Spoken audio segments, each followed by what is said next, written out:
Hey, just finishing this claim to get Dave back on the road. Nice. I wonder what Dave's doing.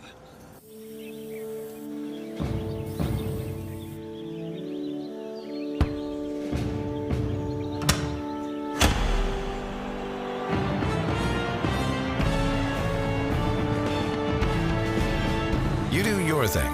We've got you covered.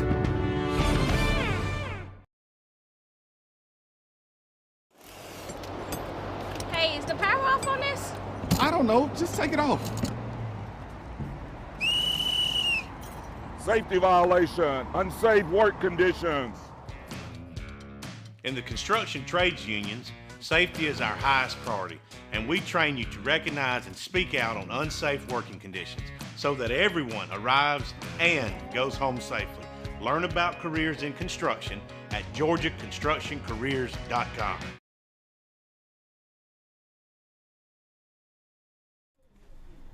All right, good afternoon and welcome to the 329th episode of the Alfa Insurance Georgia Prep Sports Drive for the GHSA State Title. Today we're going to look at the biggest results from the region championships, look at the first round playoff matchups, we'll recap the wrestling state championships, and then we're going to be joined by GAC's girls head coach, Coach G. They probably had one of the biggest victories in region play this weekend. They took down Kell, the defending 5A girls state champs, and it was probably the best game they played all season. They had a brutal schedule early on. This is a team that won a state title in 2020, I believe. That was her second year at GAC, and they're starting to play very well, and that was a really deep region. And then Jordan Dubrof, who was at the game, after we talked to Coach G, he's going to update us on some of the other big results in Region 6. So let's go ahead and get started by looking at the boys' results for the region tournament, and then I'll compare it to the rankings and what teams were able to get back into the poll after strong showings in region play. So starting in Class 7A, I think the big victory was Wheeler, showing that they were able to handle the adversity they faced this season. They lost to Walton, but then they come around, beat Walton the next two times, and that was another defensive victory, 55-41. I have that pulled up right here. Let's look at what Wheeler was able to do defensively. All right, so Wheeler coach Larry Thompson challenged his team significantly over the past 2 months. After all, he knows what it takes for a team to win a state championship. For one, it starts with defense, and secondly, a team effort. Thompson challenged his Wildcats to guard better prior to a previous win over Walton. That was on February 2nd, and that was a 56-53 victory at home. This time, defense tightened up even more, 55-41. That is the fewest points Walton has had all season long. The defense was everywhere Friday night as Wheeler topped Walton 55-41 to win the Region 5 title. When the clock turned to January and into February, it was really time to hone in. That's what Coach Larry Thompson said. And the guys accepted the challenge. The guys committed to guarding, and that's what it takes to win this year. The Wildcats will open the state playoffs next week by hosting Collins Hill, while Walton will host Decula. And Decula has been rock solid this season. Buford ended up pulling away in that region, but Decula is the team that has been in the top 10. So that's a huge matchup for Walton. Wheeler's going to get Collins Hill as a result of the top seed. The Raiders, who are now 22-5, one of the better seasons they've had, have been a high-scoring team, but they had trouble scoring due to the hands in the passing lane and good on-ball defense and general hustle plays from the Wildcats. Luke Flynn, the region Wildcats, it was Ricky McKenzie, who was a part of that state championship team last year, one of the few returning starters. He had a game-high 17 points. Freshman guard Kevin Savage had to play early in the first quarter due to foul trouble with his teammate, and he made 3 3-pointers in the quarter alone. So big-time performance from Kevin Savage, stepping up right off the bench and contributing in a quick onslaught of deep balls. Josh Hill, one of the most experienced players on the team, scored 10 points but also dealt with foul trouble. The bench, led by Savage and other such juniors as Jacob Taylor, came in and made key contributions, especially defensively and with distributing the ball. So even with the foul trouble, it's a great sign for Wheeler to have freshmen, underclassmen coming in and keeping the defensive intensity constant throughout the night. So that's a huge result for them, not just getting the victory, but I feel like the way they won that game, being able to neutralize a scoring threat like Luke Flynn, beat a common opponent, and do it in a region championship atmosphere, that is a big deal. So I'd say the Wildcats probably have the biggest championship result, and the result, they shoot up to number 3 in Kyle Sandy's poll, and Wheeler is now 22-5. That's an identical record to Walton, and I think that's a big question because you got Grayson number 1, McEacher number 2. They opened the season against each other. It was an outstanding matchup, and it looks like those are the two top contenders in 7A, but there's a lot of teams in the rest of that top 10 and beyond that can definitely make noise. I think Wheeler's one of those teams. You got Newton, they're coming in at number 4, and then Buford, they're now 24-3 coming out of Region 8, and they've been playing exceptionally well. And then at number 6, you have Peachtree Ridge, who was able to rebound from a loss to Norcross, beat them in the region tournament, and that's going to be another big team to watch. Walton fell to number 7. They had been as high as number 3 in multiple polls. Milton is back in the top 10. They're 17-10 right now. They won a loaded Region 6 with a 77-46 win over Lambert, and Lambert was able to score 55-44 win over West Forsyth in the semis to advance to the finals against Milton, and then Milton just walloped them. And Lambert was hot heading into that matchup. West Forsyth had previously beat them by 20. They turn around and beat West Forsyth twice in the last week. They get the number 2 seed, but Milton has been dominant, and now they get into that top 10. You also have Berkmar and then Camden County at 21-6. The Wildcats defeated Valdosta 49-44 in the Region 1 championship. So let's take a look at these brackets real quick. Let me pull it up. All right, so in 7A, Wheeler's going to host Collins Hill.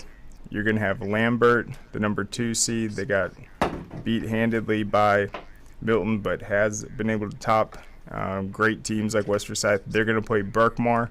That's going to be an intriguing matchup. That will be, I think, either tomorrow or Wednesday. That's when these first-round matchups will get going. Westlake, the number 4 seed, is going to have to go to McEacher. And then West Forsyth, they fell to the number 3 seed after getting upset by Lambert in the semis, and now they have to go to number 2 seed Norcross in the first round. It's a great matchup. West Forsyth is capable of beating top teams. We saw it in the Corky Kell Dave Hunter Classic when they topped Lanier. As I mentioned, they had beaten Lambert big early. I think they might have dealt with some injuries, but if they can get past Norcross, I think they can recapture some of the momentum they were playing with earlier. And then Norcross, I think with them, great guard play, well-coached team, and you can never count them out in the playoffs. Below them, you're going to have Osborne. They earned the number 4 seed out of that Wheeler, Walton, and Cherokee region. So you know they're battle-tested, but they're going to have to go to Buford, and that will be a tough matchup. You have Decula and Walton. That's a scary matchup for Walton. Decula is very athletic. They are no joke. Some other top matchups. South Forsyth is going to go to Peachtree Ridge, the number 1 seed. Cherokee and Mountain View. That'll be a epic game right there. Cherokee's scrappy. They made it all the way to the finals last season. And Mountain View is a great Gwinnett team. You got Carrollton and Hillgrove. Colquitt's going to go to number 1 ranked Grayson and make that trip. Decula and Walton, I mentioned that one. North Gwinnett, Milton, Harrison, Pebblebrook, and then Archer and Camden County. Circle that matchup because I really like what I've seen at certain times with Archer this season, and then Camden is the Region 1 champion. So let's look at Class 6A on the boys' side real quick. All right, in Region 1, Lee County, a team that made it all the way to the 6A finals last year. They scored a 1-point win over Houston County, 45-44. They beat Tift County in the semis, and then Tift County ended up getting the 3 seed with a 5-point win over Veterans. In Region 2, Grovetown took the region title with a big 19-point win over Evans. Glen Academy took the 3 seed. They were the number 1 seed heading into the region tournament, but they got upset. Who did they lose to? They lost to Evans in the semifinals, who gets the number 2 seed. In Region 3, Woodward Academy and Jonesboro. We knew that was going to be a great rematch from the regular season. Woodward was able to get on top 73-59. You had St. Pius topping Marist 53-47 for the region title. Alexander cruised for the Region 5 title. They're the number 1 ranked team heading into the playoffs. 63-48 win over South Paulding. And then this was a very interesting result. It looked like a halftime score, but it was a 36-35 win by Woodstock over Etowah for the Region 6 title. Sprayberry was able to avenge a loss to Pope, and that was a 62-55 win for the Yellow Jackets. A huge Cobb County rivalry game. We'll see how that momentum carries over into the playoffs. Alpharetta beat Blessed Trinity in overtime for the 3 seed, and then finally in Region 8, Lanier topped Gainesville in overtime 57-56 for the number 3 seed, and then Shiloh, who's been number 2 I think all season long in the overall rankings, dominated with a 79-53 win over Habersham Central. So the big matchups on the boys' side in 6A, got North Atlanta and Houston County. That would be a great football matchup also, but that's going to be a big one to watch in 6A. Alpharetta and Etowah. Rockdale County is going to go to number 1 seed Grovetown. Gainesville at Alexander, number 1 ranked team in 6A, Alexander. You got Tift County at Marist. Brunswick's going to play at Woodward Academy. Sequoia and Pope should be a great game. Pope's a fantastic defensive team. They just lost to a rival in Sprayberry, but I think Sequoia Pope's a great matchup. You got Douglas County, the 4 seed, taking on Red Hot Shiloh. Veterans at St. Pius, Glen Academy at Jonesboro. That's going to be fantastic. I think they played in the football state playoffs also. Allatoona at Sprayberry. Langston Hughes, a number 3 seed, but a dangerous one, at Habersham Central. You got Lanier at South Paulding, BT at Woodstock, Mondays Mill at Evans, and then Lee County is going to host Riverwood. That should be another good one. Riverwood is a number 4 seed, but they've had flashes this season where they've actually been ranked in the top 10. So in Class 5A, and this is what we'll talk a little bit more with Jordan because he was covering Class 5A throughout the region tournament. I think the biggest result I saw was with the Mays basketball team. They were in probably the deepest region in 5A in my opinion. Some other regions that have 3 or 4 top 10 teams, but there were really teams like Midtown that were number 7 in the seeding heading into the region tournament that had beaten Mays in the regular season. You also had Villa Rica, Lithia Springs.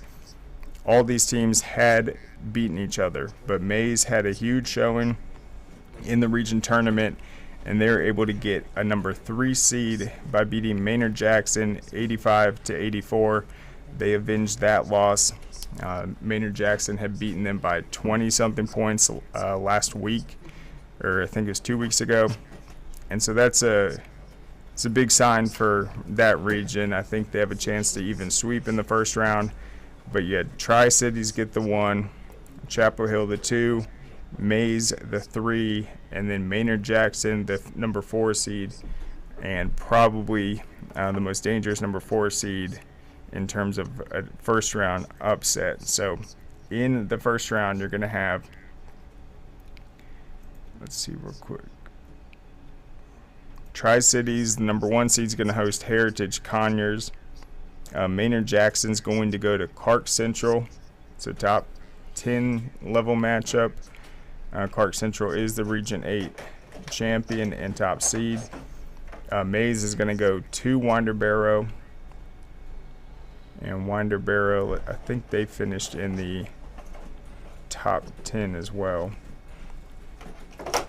And then the final one for that region, Chapel Hill, is going to host Eastside.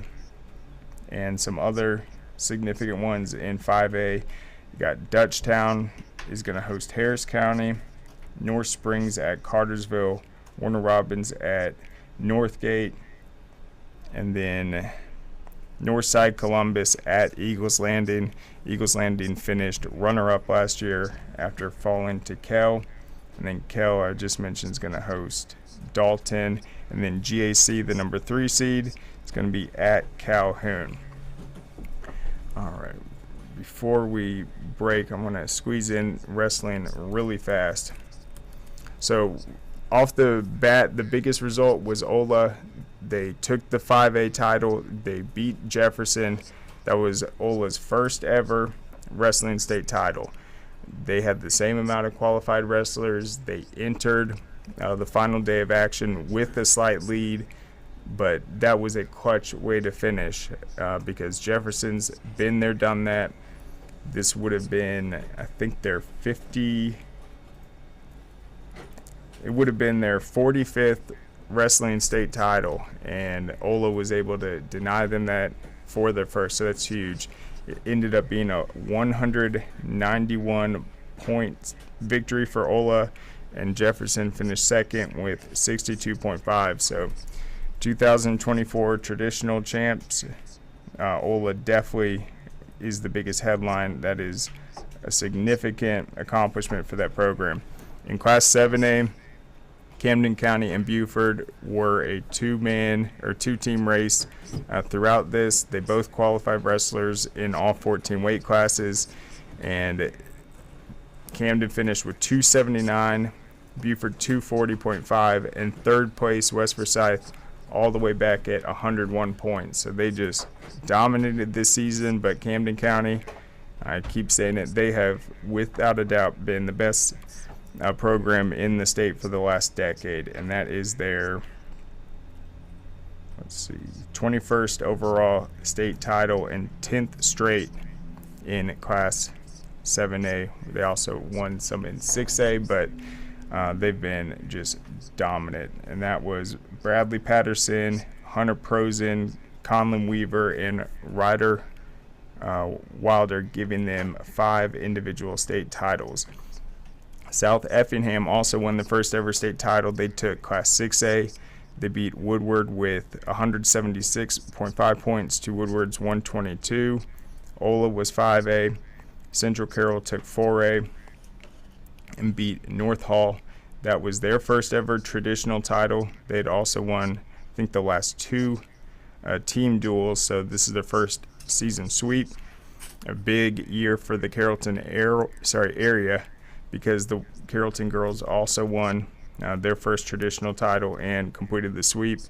You had Columbus taking its 3rd overall wrestling state title in Class 3A, topping powerhouses Lumpkin County, Ringgold, with 169.5 points, Lumpkin County with 139, and Ringgold with 117.5. Class 3A is always the deepest in wrestling, and it once again was. Rockmart, they won their 15th overall and 12th all-time traditional title in Class 2A. They topped Union County and Ringgold, it looks like, and then Social Circle, they brought home another Class A state title, their 12th overall, and it was a 251.5 point victory over second place Mount Pisgah's 158. So you can go to scoreatl.com. We have all the point totals, the final tallies, and then every single individual state title with their weight class and the school. So you can see how Ola won, and you can check that out. It is on the website right now. But let's go ahead and take a break. I think Coach G is going to be ready on the other side, and we'll thank our sponsors. What you doing? Hey, just finishing this claim to get Dave back on the road. Nice. I wonder what Dave's doing.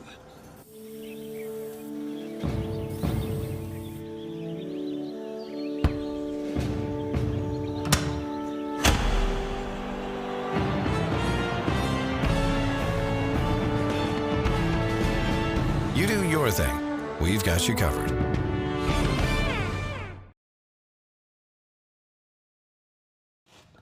Hey, does it matter if this leaks? It don't matter to me, can't see it from my house. Illegal use of hands, improper training. GeorgiaConstructionCareers.com has 14 different highly skilled trades with tuition-free training in our certified apprenticeship programs to train you the right way. Find your career at GeorgiaConstructionCareers.com. All right, welcome back. So let's welcome on our guest for the next segment, Coach G from Greater Atlanta Christian. Hey, Coach, thank you so much for coming on. Hey, how are you doing today? Doing great. So I said Coach G, but I want to make sure I get it right. It's Guarneri. Guarneri. So you can think of it Guarneri. like canary, rhymes with canary. Yeah, there you go. Got it. All right, Coach G, thank you so much for coming on.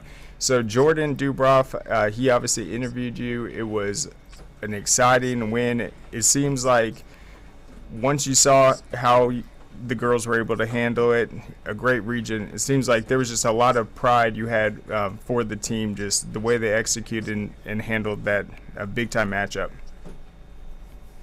Absolutely. Coming into region, we started very well. We started pretty slow. We had a pretty tough non-schedule, and you know we had a lot of losses coming into the region, but as the region continued to go, the girls just bought into what we were trying to do, and the way that we executed on Friday night in that championship game just really spoke to how far we've come. So it was just a great feeling to watch them be successful and to watch all their hard work pay off. Yeah, I mean, in that first part of your schedule was brutal. I think it was a 1-7 start, maybe 2-8, something like that. Just a gauntlet of top teams. So how were you guys able to go from just like the tough losses to getting through this region and getting that top seed? Right. Well, you know, you make that schedule hoping, you know, your kids are going to respond and knowing that it's going to be difficult, right? We played Wesleyan, who at one point was ranked in the top of the nation, Trinity Christian. You know, we've a bunch of teams that are ranked high in the state. And it's my philosophy that if you want to be this, you have to beat the best. Now, we didn't beat the best, but we sure did play them. And we got that experience on the our region schedule, having played all those pretty difficult teams, us the upper hand in knowing what we needed to do in order to execute and win games. And what was the takeaway from the Cambridge game? Because I think you said that was maybe a sloppy win, but you guys did pull off the 1-point victory. But what were you guys able to take away from it, knowing you had to turn around and play the next day? Yeah, I think it was an opportunity for us to tell the girls, hey, this isn't a normal game. This is a situation where everybody wants it. Nobody's going to give up. We came out from the half and played phenomenal. We were up 15, and I think we just got comfortable. And I told us that at no point are we allowed to get comfortable. Teams are going to play till the very end, and that's exactly what Cambridge did. Them, I think we really got away with that one. But the following day, we're watching film on Kel, and we're really reiterating to the girls, we have to put a whole 32 minutes together. We can't simply play a half and think that we're going to be able to be successful tonight. So really, we gave them the game plan. We showed them what we wanted to do, and they executed that perfectly. So super proud of them for that. What was the biggest thing you noticed just in the film? Was it maybe not hitting the open player, positional things like spacing? What did you see that you guys were able to improve? Well, what we did was we watched our game against Kel from the previous week. So we had the advantage of having only played them 7 days prior. Kel did beat us in that matchup. So it gave us a great opportunity to see what went wrong for us, what was successful for them. We really tried to do everything we can to everything we do on our defense. So we focused on defense in that film session and what we had to do to stop them, and how that defense would create offense for us, and we were super successful in executing. And then Mila Benton had a phenomenal performance. So what changed with her just from previous matchups against Kel, and then what you saw in that big game? Mila is finally starting to realize this is it. I don't have an answer, right? So Mila played like the Region Player of the Year on Friday night. That was a team performance for her. Individually, 25 points, 12 rebounds, I think 4 steals. She was just all over the court. But she had that dog in her on Friday night, and she did what it took to make sure that our team was successful. So Mila is a phenomenal athlete who has so many talents. I think a lot of pressure this season with not being signed yet on what she had to do in order to get. But Mila's been working through the fact that, hey, if our team is successful and if she successfully leads this team, then she will get the looks, and she's getting. And then what have you seen from Asia Johnson? I think she's only a sophomore point guard for you, but she had a huge performance too. It looks like 18 points, 6 rebounds, 4 steals, 3 assists. How has she improved throughout this season? Yeah, Asia is just one of those kids that, has unbelievable natural talent. She is one of the best athletes that I've ever seen. Such amazing instincts. Our leading steal led us in steals all year, and just has such a good read on all. We're still working with Asia on playing a complete 32 minutes. She's one that the game comes naturally to. She works her butt in being able to outperform everyone. And it's a lot of people say, oh, she's a senior, and I'm like, no, she's a sophomore. So having 2 more years with her just gets me excited at what she can do for herself.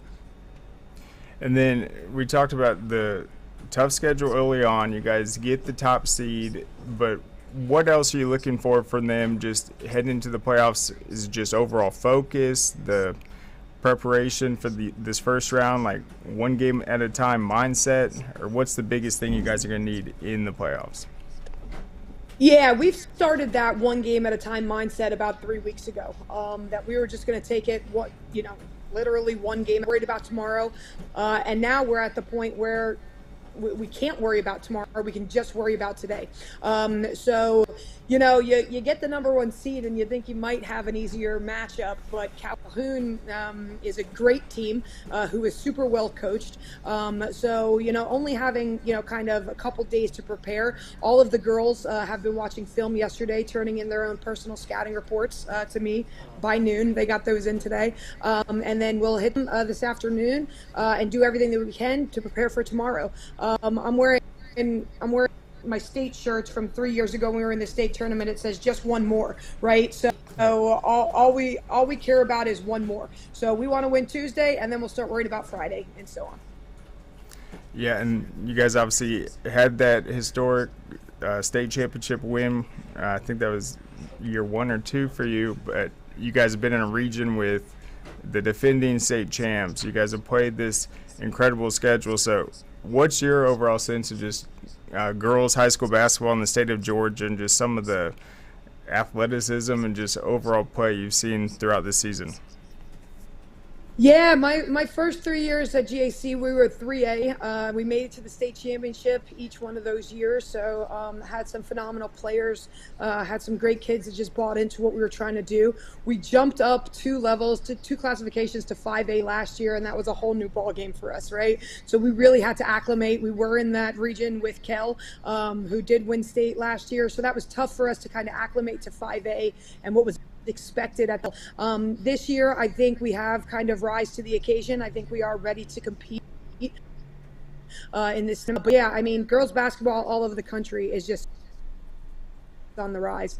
I think be able to talk to my players, every Sunday in the group chat, we're talking about what games are on and what, and I'm always rooting for my girl Caitlin Clark, but I think it's just phenomenal how girls basketball and women's basketball as a whole tremendously for the past couple of years in Georgia, there with unbelievable athletes, unbelievable skill. So every night, what's going to happen. You just got to come that you've got.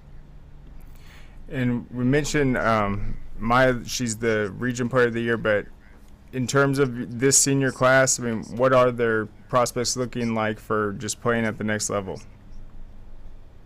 So right now, Mila Benton is one of our 4 seniors. She's probably the only senior that's going to play college basketball. She is getting some mid-major D1 looks. She took a trip to Samford weeks ago. I got off the phone with Mo, who's looking at her. So, and a bunch of looks. Lucas, who's another senior, tore ACL at the beginning of last season, but we're in December. I think this is it for her basketball road. Colton, who's another one of my post players, who's trying to get some film out and some looks. Nia Bryson joined us this year just to come help out. She's more of a track star, but we're happy she's on the team. So. Yep, and then you said Calhoun's going to be the next matchup. Well coached, talented team. What specifically though kind of stands out just with the tempo they play? Are they defensive minded? Or what have you seen with that matchup? Yeah, they really try to push the ball. We're going to have to get our butts back in transition, stop some of those easy transitions that they score. They've got a super talented guard who can do pretty much anything. She can score off the dribble. She can pull up a jump shot right in your face. So we're going to have to contain her pretty well. But there's people who know their role and execute it very, very well. We're going to try to use our athleticism. We're going to try to attack as much as we can. We've seen them predominantly play against a lot of man-to-man and play against a lot of zone defense, which is mainly what we play. So, yeah, it should be a good one. I'm excited about it. Yep, and I want to ask a couple personal questions. I saw you were one of 5 kids growing up, and saw in an interview you were talking about just how much sports meant to your family. I think it was 3 sisters, 1 brother. So were you guys all into basketball growing up? Was that always the favorite sport for the family, or is that what kind of you gravitated towards? No, so I'm 2 of 5. You are correct. My older sister Lisa started to play basketball, so I always wanted to do what Lisa did. So we both started playing basketball pretty young. Then Jen joined us. So my sophomore year in high school, Lisa was a senior. I was a sophomore. Jennifer was a freshman. We were all on varsity. We won a championship. My baby sister Lauren was our water girl, and my brother Daniel, who was he was over there with the cheering with the cheerleaders. So we all won the state championship. We were all on the court at the same time. It was pretty awesome. My older sister went on to play at the University of Illinois when they were number 7 in the country. Grants. She finished at Virginia Tech. I played Division I basketball. My younger sister Jennifer was more of a soccer star, so she could have went anywhere for soccer, but she went a small Christian school. Lauren was a phenomenal athlete. But high school is where she ended her career. And Daniel was big football player. So didn't really get too much into basketball, but he's the family. He's about 6'3". He was the youngest, so we beat him up pretty good. So now he gets back at us whenever whenever we play anything basketball, he can body any of us and ask us who's the boss now. So, yeah, we get payback a little bit.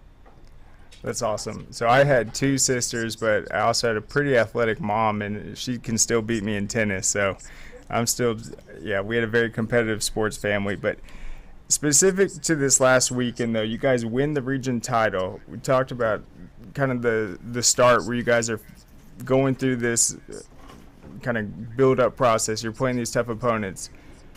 How awesome was it just to see the hard work pay off and come out of that region? I mean, obviously state titles, that means a lot, but just to have the hardware and what that represented just for what the girls have been able to do this year. Yeah, I was telling somebody, I said, hey, I've coached in some pretty big games. I said, but this one's special.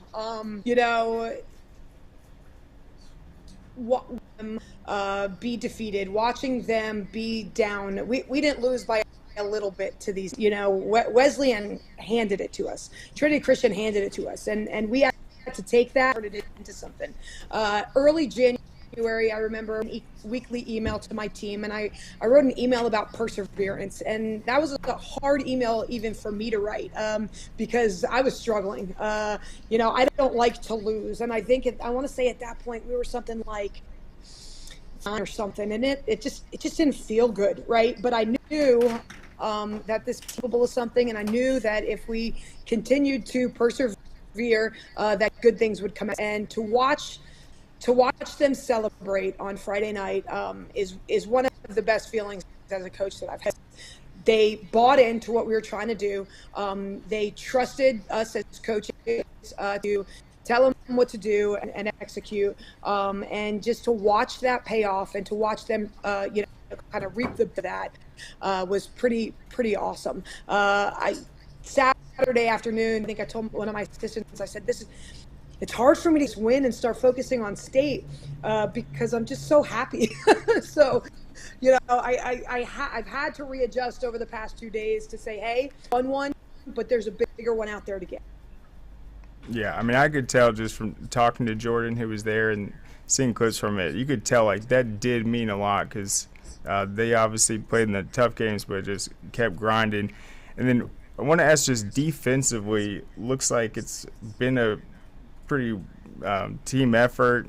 Asia's getting a ton of steals, but who has impressed you just as that, like, lockdown player that can match up with the other team's best scorer? Yeah, defense has been tough for us. In the past, I predominantly love to run man-to-man. It's just how my defensive philosophy. But for this year, we really struggled with that, so we had to switch over to a zone. So it's been a learning curve and process for us to do that. So we've stuck with that 2-3 pretty much. We have adapted during certain games from it. Friday night, we had to make some major changes just in a 4-hour period.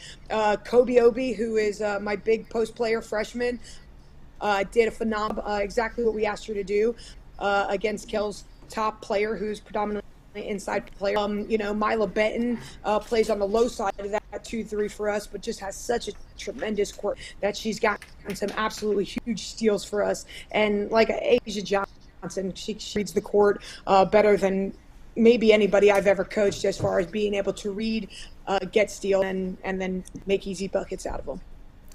Yep, and then last question. I know you are a math teacher. That was something you studied and pursued at the college level.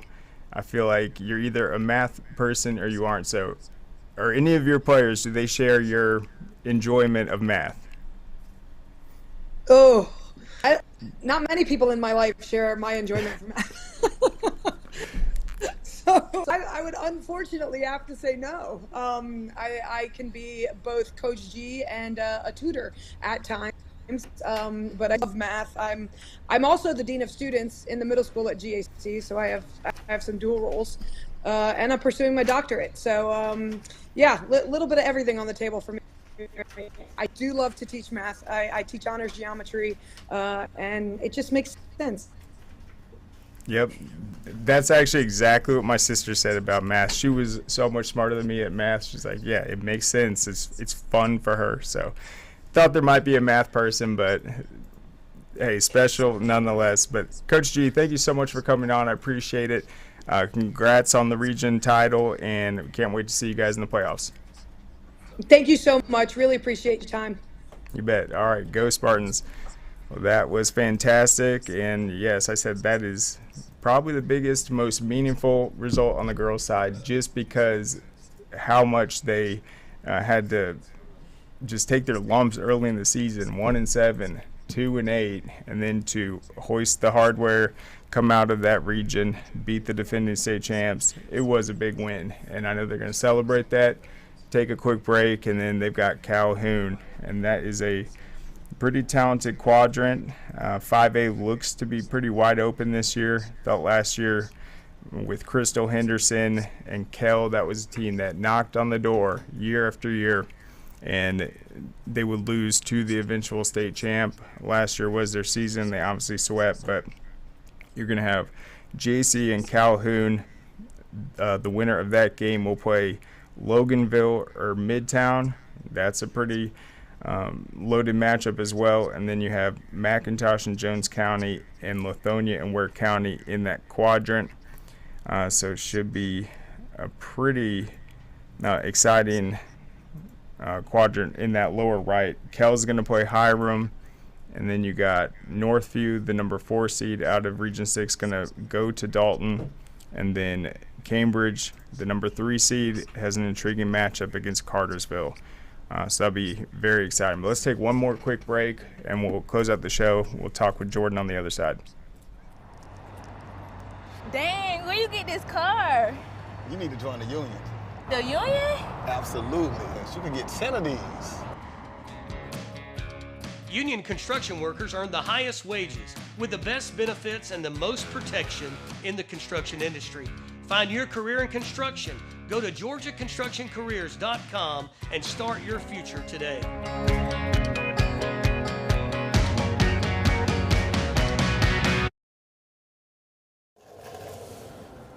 What you doing?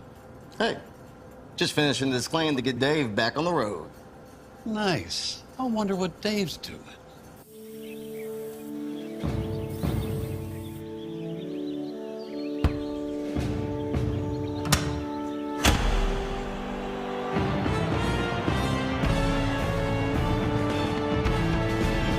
You do your thing.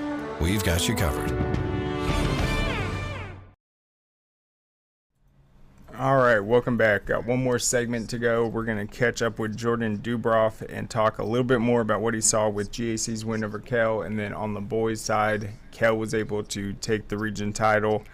It was a tremendous weekend overall for Region 6, and we'll get his reaction in a sec. What's up, Jordan? How's it going? How are you? Doing well. So we just talked to Coach G. That was awesome. And I think the big takeaway from that was the excitement those girls felt after a slow start to the season, getting beaten by Kell just a few days ago, and then to turn up and win the way they did. It was a huge victory, 57-45. She talked about the Cambridge game, how they had a big lead. They let it slip away, but it looked like they really just played a full 36 minutes and might have played their best game of the season. I agree. They played their best game of the season Friday night in the region championship game, and it was exciting to see them get the number 1 seed and get to host the first couple rounds of the playoffs coming up. Yep, I think that's huge. To secure the home court out of that region, the 1-point victory, having to beat Cal, but Mila Benton, she ended up getting the region tournament MVP. She's also the region player of the year. It looks like that was a big moment for her. Last year, Crystal Henderson was the top player in 5A and in the state, but it looks like that performance, the 25 points, 12 rebounds, that was a big moment for Mila Benton. Incredible player. She's really incredible. A lot of great talent. She'll do really well leading GAC in the playoffs tomorrow. I agree. It's like when you're on a team, it's like it's a storied program. GHC, they've won state titles. Everyone's looking at the record, and someone's got to step up and be that top player every single night. It looks like Mila Benton has really put in an all-out effort, and she gets rewarded for it. They also had some underclassmen. Looks like Asia Scoop. What else stood out? Just the way that GHC played together, where they were able to win that region tournament. They were able to hold possession of the ball. Just a well-performed team and coached well by Coach G over there at Greater Atlanta Christian. Absolutely. And she said they've had to go to the zone defense this year, and that's something I think that might be new. They played man-to-man previously, but I think if they kind of perfect that, that will be a good strength of theirs. What else in the region? Let's go to the boys' side. What impressed you about Kell, how they were able to come out throughout the last couple rounds of region action? The Kell boys, they were peaking at the right time. They've done really well. One of their top players, CJ Brown, had some incredible plays, a couple good dunks. He has some he's a senior this year, and I know he has a couple offers on the line. I think he's committed right now going to South Florida next year in Tampa. That's right. And then you said, and I thought you summed it up perfectly, they're playing their best ball at the right time, and that was a huge win over Chattahoochee. Kind of ran away with it. I'm sure it was electric. They just caught fire. But do you think that this Kell team has what it takes to once again get that state championship? The Kell guys have a really good chance at getting to win the state championship. They've been peaking at the right time. If they can just keep doing well in the first round, they'll have a good chance of making it all the way to the state championship again this year in Macon. Yep, and we're going to pull up those clips later this week. We didn't have time to get it in, but I saw the CJ Brown dunks, and what impresses me about it, it's like Kell will be fighting for a loose ball. They'll create a turnover, and then just crisp passes, and then next thing you know, CJ is just throwing it down. So they're so good at creating the turnover, and then they have this finisher that could just get above the rim and slam it down. So in terms of the games you've been through this year, I mean, have you seen a more exciting player? He's the most exciting player I've seen in that region on the guy side to cover. Yep, I mean, the gym was going absolutely nuts. The gym was going nuts on Friday night. Yeah, no, we'll definitely get those. We'll feature those this week for sure. And then what are your plans just for this week, the upcoming rounds? It's a good news, I guess, that Kell's going to be hosting, JC's going to be hosting once again. But what matchups are standing out to you just early in these brackets? I'm interested in the Kell game this week. I want to see how they do, and if they do well, I'll go out to one of the region games or one of the playoffs nearby. And if Walton moves on, I'll probably go out either to maybe Walton or the Pope game. I'll probably stay close by this week. Yep, and so you mentioned some of those Cobb teams. I thought another interesting result was Sprayberry was able to beat Pope. I consider that an upset.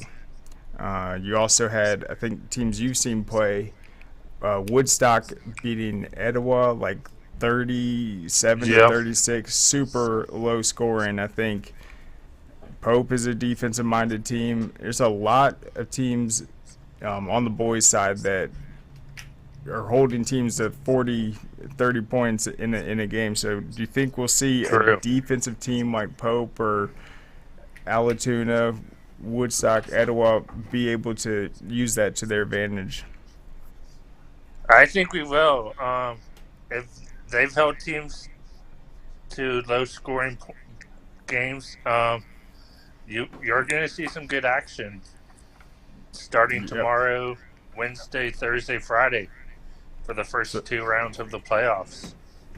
I agree. And a team that also did that I don't think anyone can count out is Lee County. On the boys' side, they obviously made it to the finals last season, but I mean, they're grinding out these 46-45 wins, and I think that's just what they expect. They expect games to be defensive battles, and they're prepared for it. What do you think about another team on the boys' side is Buford. Buford is doing really. They get to host 2 coming up. Yep, they will play Osborne, and then, man, they're in a tough quadrant. So they'll play the winner of Norcross and West Forsyth if they beat Osborne. Then you got McEachern and Westlake, and then Newton and Lowndes. So they've got some very tough competition. And that McEachern Westlake is going to be a great game this week. Yes, it will, and it looks like McEachern got Ace Bailey, who's really incredible, one of the best players in 7A. Yep, and I was trying to figure out, I think it's safe to say, like, Grayson and McEachern, they've been the top 2 teams in 7A for the boys this season. They opened the season together. They've been on a tear, but who else in 7A could potentially get into the finals and give themselves a chance? I think you got to put a team like maybe Milton in that. It's hard to count out Wheeler. They've been playing well. But do you see it like I do as a 2-team race, or do you think 7A might surprise us, might see some more upsets? We might see some more upsets this round there, or maybe even in the second round. I could see Wheeler staying in the playoffs. Milton. I could see maybe somebody upsetting Buford later on in the playoffs. Yeah, and I mean, the coaches will admit it. I mean, the playoff games, they are different than the regular season ones. It's like you're getting an all-out effort. I think coaching's extremely important and valuable. They're going to be breaking down film. If there's a rematch, they'll make adjustments. A team like Peachtree Ridge has been able to score some upsets. Yeah. Newton, you could have Newton and McEachern in the second round. That would be an absolute battle. Yeah. Newton's been in so many tough games these last 2 seasons especially. But let's go to a different classification. Let's talk about 4A. I guess similar to 7A, you got this kind of battle in the distance between Grayson and McEachern. But what about Pace Academy and McDonough and that rivalry, and then McDonough being able to beat Pace for the region title? That is just, I think that's such an incredible matchup. It has been the last 2 years, and if those teams meet in the finals, I can't even imagine how hyped that would be. That would be huge if they met up in the final. Pace has incredible talent over there. Same with McDonough. Those crowds were probably hyped on when they played over the weekend. Yep, so that was a 64-59 win by McDonough. McDonough got the win in the first matchup. Pace Academy blew them out the second time. So both games, you had Pace playing poorly the first time. You had McDonough struggling the second time. But for them to come out and get that win, I mean, that is huge. So they're going to be the number 1 ranked team heading into the playoffs in these pre-playoff polls. Pace Academy is going to I think that was another wake-up call the defending state champs. I think that's a very interesting matchup to watch for. But a team in 4A that, well, I know John Morga was at that game, so we need to talk to him about what he saw. But Fayette County in Class 4A, I think that is a team that might be able to make a run. They've got some of the best shooters in the state. Keith Gillespie, when I saw them play Benedictine in the semis last year, he made 7 of 9 threes. He's one of those players that can score 25 points and take 4 dribbles. Like, he's just a straight-up shooter. And I'm looking at their run to the region title. They haven't lost in the classification yet. They beat Troop 102-76. They're putting up 102 points in a region championship game. I mean, that's just a fast-paced team. Yeah, I think they're going to be fun to watch. New Hampstead has had a very clutch season, been able to win a lot of close games. They get the top seed. I think that's their first ever region title.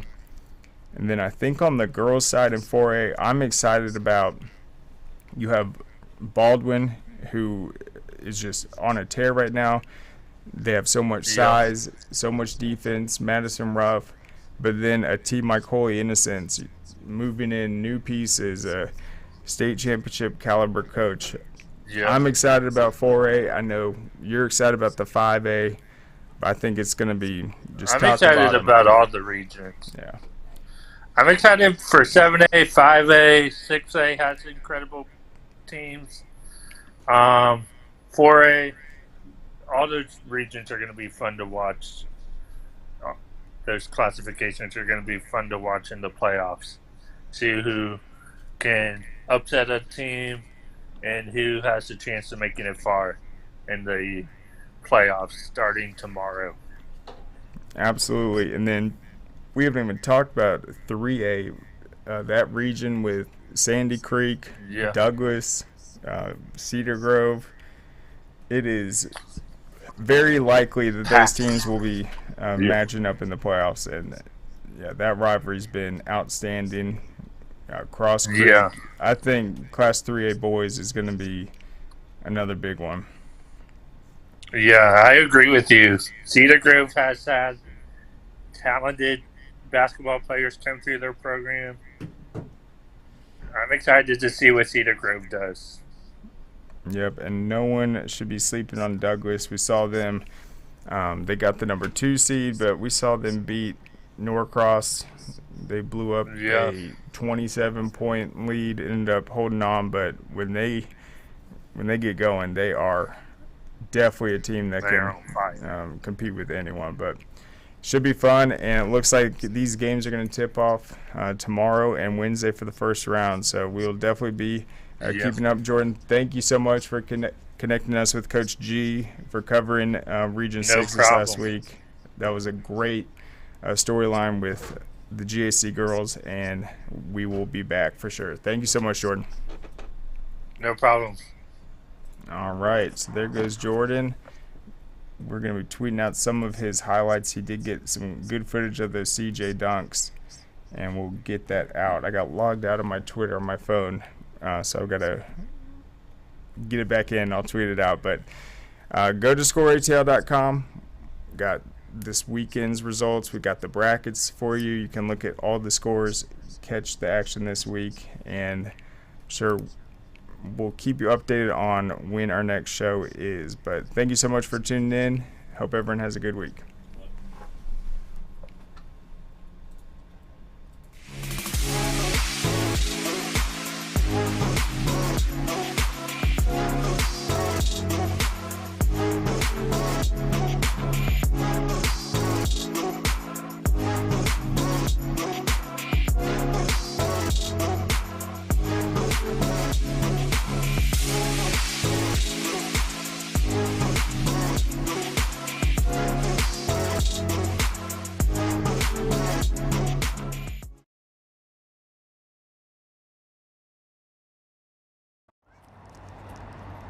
Dang, where you get this car?